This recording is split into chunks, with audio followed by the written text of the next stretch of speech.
हम देखेंगे prokaryotic gene regulation. यहाँ पर प्रोकैरियोट्स कौन होते हैं, यानी कि बैक्टीरिया, आर्किबैक्टीरिया, रिकेट्सिया, माइकोप्लाज्मा, ऐसे ऑर्गेनिज्म जिनकी सेल्स के अंदर जो जेनेटिक मटेरियल है वो किसी न्यूक्लियर मेम्ब्रेन से इनक्लोज्ड नहीं होता है, वह ऑर्गेनिज्म होते हैं प्रोकैरियोटिक ऑर्गेनिज्म।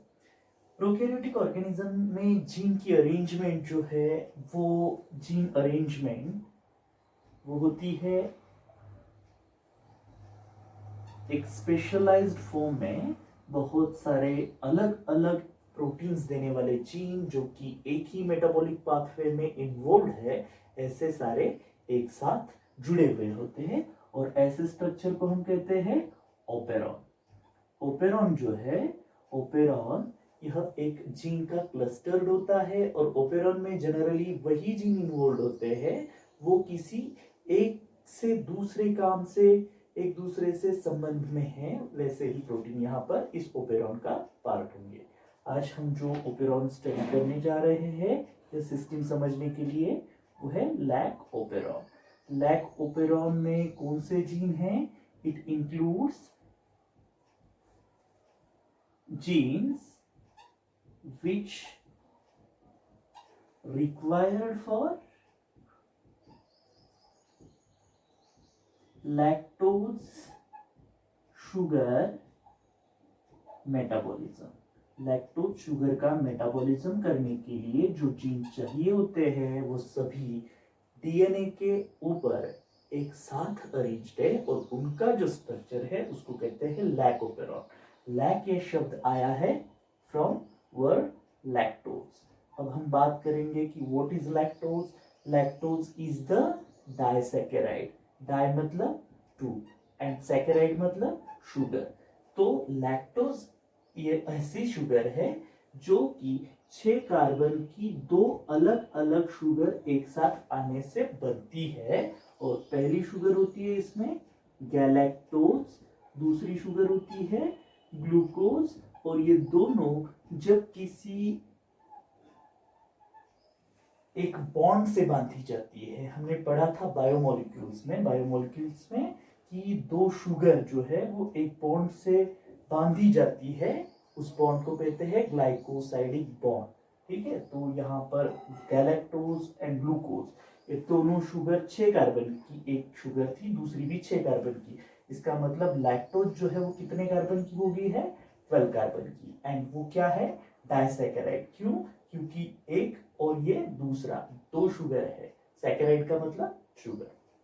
ठीक है, तो अब हम लैक ओपेरॉन जो है उसके बारे में कुछ बात करते हैं।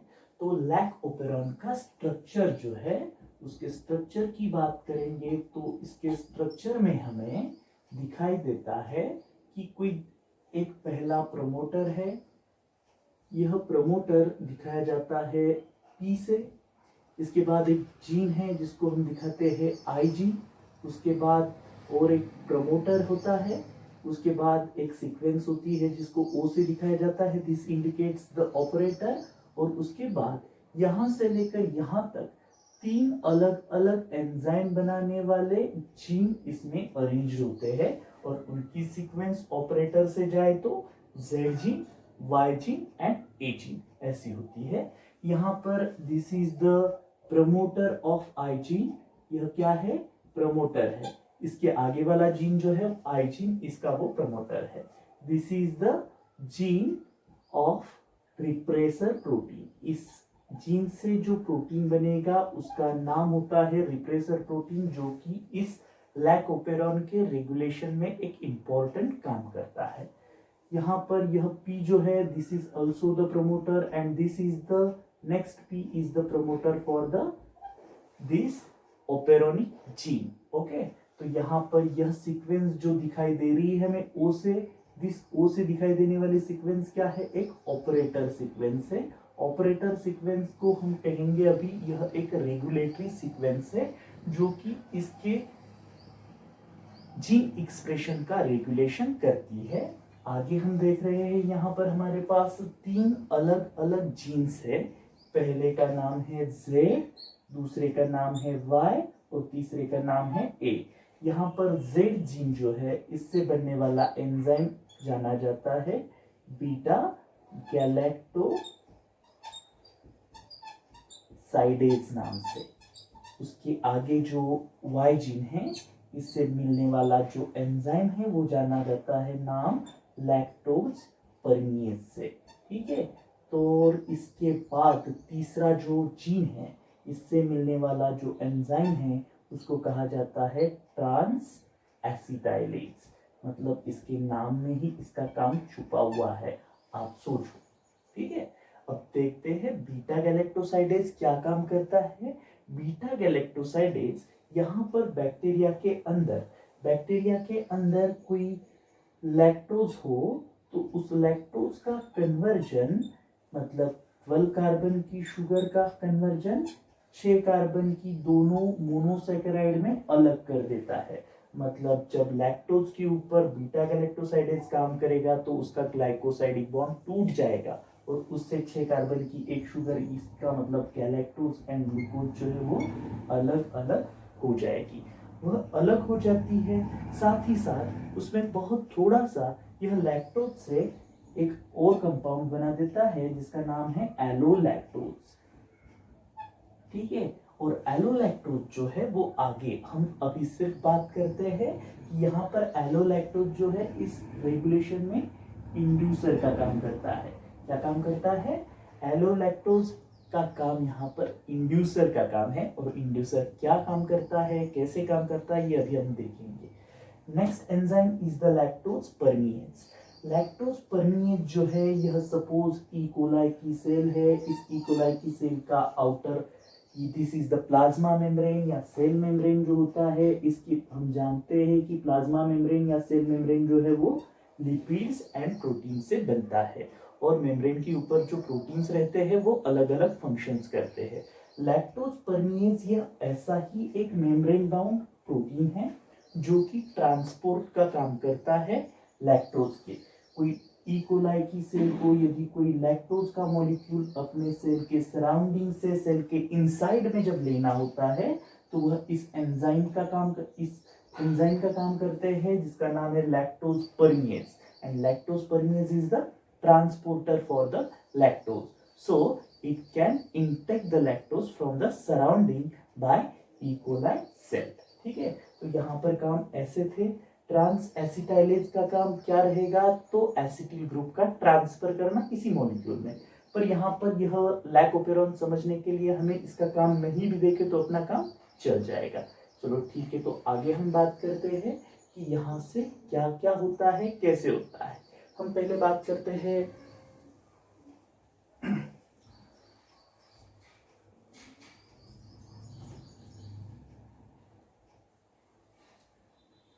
यहाँ पर जो दिखाई गया है आपको जो सीक्वेंस यहाँ पर कि ये एक जीन है, वह जीन कैसे काम अपने एक्सप्रेशन करेंगे, तो ये प्रमोटर होता है आई जीन के लिए, और यहाँ पर आगे वापिस एक प्रमोटर, ऑपरेटर, आगे 3 जीन वाला क्लस्टर ZYA। यह प्रमोटर किसी आरएनए पॉलीमरेज को अपने ऊपर लाता है, जिसकी वजह से यह आरएनए पॉलीमरेज इस जीन से, मतलब इस डीएनए से कोई एक आरएनए बनाएगा। यह mRNA आगे इसका कोई ट्रांसलेशन होगा और इससे कोई प्रोटीन बनेगा, जिस प्रोटीन का नाम क्या रहेगा, तो इस प्रोटीन का नाम हमने कहा था this is the repressor protein.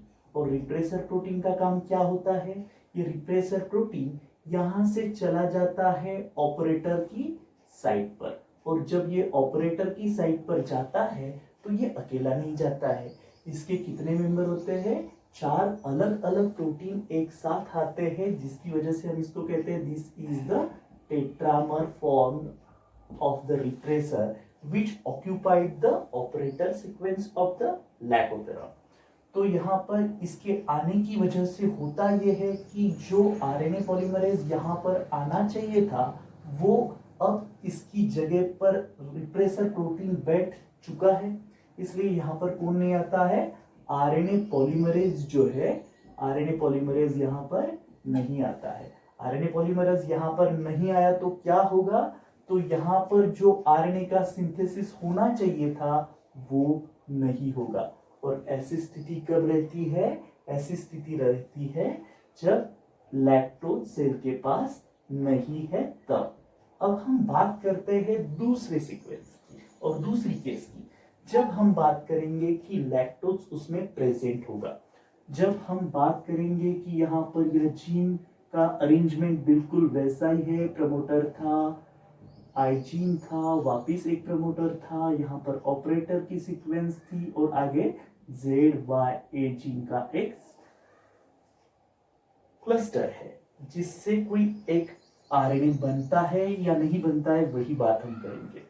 Lactose cell के पास पहले नहीं था, बाद में इकोलाई की सेल ने कुछ लैक्टोज अपने अंदर लिया है। मतलब हम यहाँ पर ये केस जो स्टडी कर रहे हैं, this is the lactose present वाली है। जब लैक्टोज प्रेजेंट होता है तब लैक्टोज के साथ क्या होता है? तो लैक्टोज के साथ वहां पर हमने पहले ही देखा था, जब लैक्टोज सेल के अंदर आएगा तो उससे दो अलग अलग 6 कार्बन के शुगर्स मिलते हैं कैटाबोलिज्म से। जो ये रिएक्शन है, this is the catabolism of lactose. और साथ ही साथ क्या मिलता है? एक बहुत थोड़ा सा एलोलैक्टोज। यहाँ पर पहले स्थिति ऐसी थी कि ऑपरेटर पर कौन आकर बैठा था? तो रिप्रेसर बैठा था। जब यहाँ पर लैक्टोज आने की वजह से ऑपरेटर पर बैठा हुआ जो रिप्रेसर है उसके ऊपर लगता है एलोलैक्टोज। और जब एलोलैक्टोज इसके ऊपर लगता है तो इसके स्ट्रक्चर में कुछ चेंजेस हो जाते हैं। वो इस तरह चेंजेस होते हैं कि यहां से यह रिप्रेसर प्रोटीन हट जाता है। मतलब ये होगा कि यहाँ पर जो रिप्रेसर को हटाने का काम किसने किया है? तो वो किसने किया है? वो किया है एलोलैक्टोज ने। इसी का मतलब अब जो जगह पहले आरएनए पॉलीमरेज के लिए अवेलेबल नहीं थी, ऑक्यूपाई कर रखी थी रिप्रेसर ने, अब उस जगह पर कौन आ गया? तो उस जगह पर आरएनए पॉलीमरेज आ गया। और हम जानते हैं कि आरएनए पॉलीमरेज जब आता है तो वो ट्रांसक्रिप्शन करता है, और वो जो ट्रांसक्रिप्शन करेगा तो इससे एक mRNA बनाएगा। और यह mRNA जो है वो पॉलीसिस्ट्रॉनिक mRNA रहेगा। पॉलीसिस्ट्रॉनिक क्यों?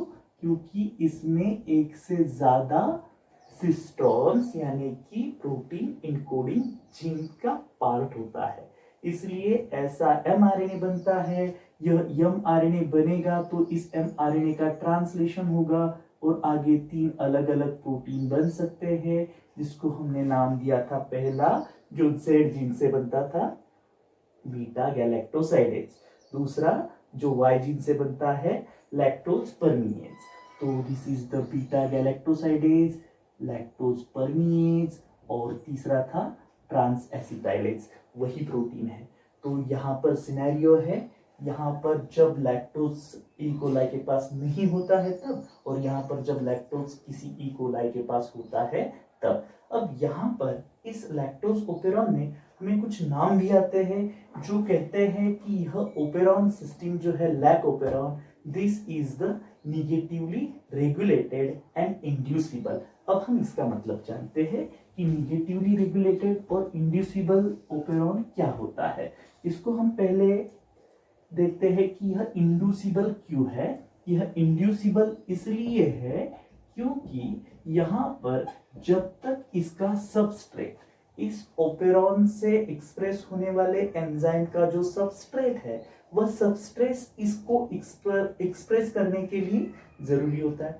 मतलब जब तक इसको सबस्ट्रेट नहीं मिलेगा तब तक इससे यह प्रोटीन नहीं बनेंगे। यह मैकेनिज्म ई कोलाई ने, बैक्टीरिया ने अपने अंदर अडॉप्ट कर चुके हैं, क्योंकि यह जब सबस्ट्रेट नहीं है तब यह एंजाइम बनाने में अपनी एनर्जी वेस्ट न करे। तो यहाँ पर ये जो हुआ है, यहाँ पर इंड्यूसिबल का काम किया है एलोलैक्टोज ने। एलोलैक्टोज कहाँ से आई है? एलोलैक्टोज आई है किसी Z जीन के कारण, Z जीन के कारण। और Z जीन का बीटा गैलेक्टोसाइडेज किसके ऊपर काम किया था? हम जानते हैं कि वो लैक्टोज के ऊपर काम किया था। इसलिए यहाँ पर आप लैक्टोज को कहो या एलोलैक्टोज को कहो तो यह इंड्यूसिबल है। यह इंड्यूसिबल है मतलब यहाँ पर ये जब आएगी तभी यह के जीन जो है वो एक्सप्रेस होंगे। इसको इंड्यूस किया जाता है, प्रमोट किया जाता है for the protein synthesis and RNA synthesis, मतलब जीन एक्सप्रेशन। इसलिए यहाँ पर इंड्यूसिबल का काम कौन करता है? यहाँ पर इंड्यूसिबल का काम करता है एलोलैक्टोज।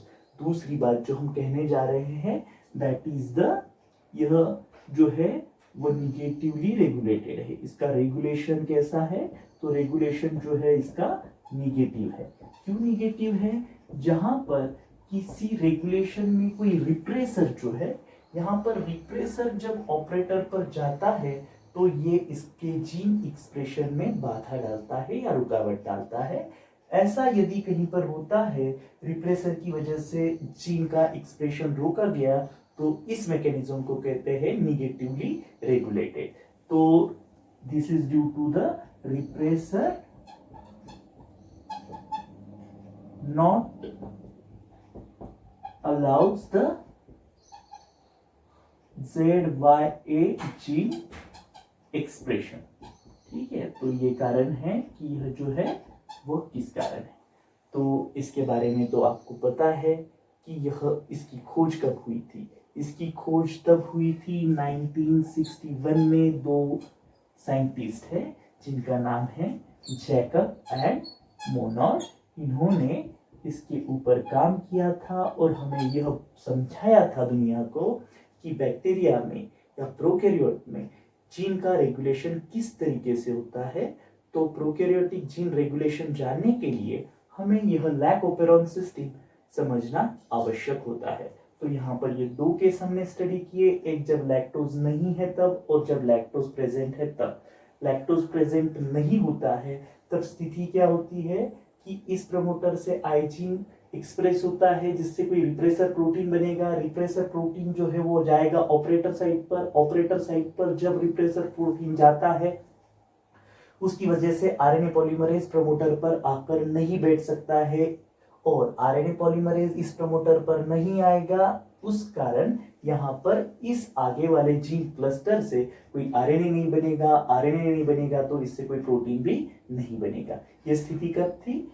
जब लैक्टोज नहीं था। हमने बात की है जब लैक्टोज था तब क्या था। जब लैक्टोज था तब हमने बात की है कि प्रमोटर से आई जीन भले ही एक्सप्रेस हुआ हो, उससे रिप्रेसर बना हो, पर जब रिप्रेसर जाकर ऑपरेटर पर बैठा है तो लैक्टोज आने की वजह से एलोलैक्टोज भी आया था। एलोलैक्टोज जो है वो ऑपरेटर पर बैठे हुए रिप्रेसर प्रोटीन को और बाहर रहने वाले सेल के साइटोप्लाज्म में रहने वाले रिप्रेसर को बाइंड होता है। जब एलोलैक्टोज रिप्रेसर प्रोटीन के ऊपर बाइंड होता है तो उसका मतलब रिप्रेसर प्रोटीन का स्ट्रक्चर जो है वो इस तरह से चेंज होता है, उसको कन्फॉर्मेशनल चेंज कहते हैं, ताकि वह इस ऑपरेटर पर बाइंड न हो सके। वो यहाँ पर बाइंड नहीं होगा तो ये जगह किसके लिए अवेलेबल होती है? तो वो आरएनए पॉलीमरेज के लिए अवेलेबल होती है। जब आरएनए पॉलीमरेज इस प्रमोटर पर आएगा तो उससे इससे कोई आरएनए बनेगा। आरएनए बनेगा तो उसका ट्रांसलेशन होकर कोई एंजाइम्स या प्रोटीन्स भी बनेंगे, जो प्रोटीन यहाँ पर जीन एक्सप्रेशन का काम करते हैं। तो बैक्टीरिया अपने लैक ओपेरन वाले जीन का एक्सप्रेशन तभी करेगी जब उसके पास लैक्टोज है, और जब उसके पास लैक्टोज नहीं है तो ये सारे प्रोटीन बनाने में वो अपनी एनर्जी वेस्ट नहीं करेगी। तो ऐसा यह एक बहुत ही स्मार्ट मैकेनिज्म है एनर्जी कंजर्वेशन का। तो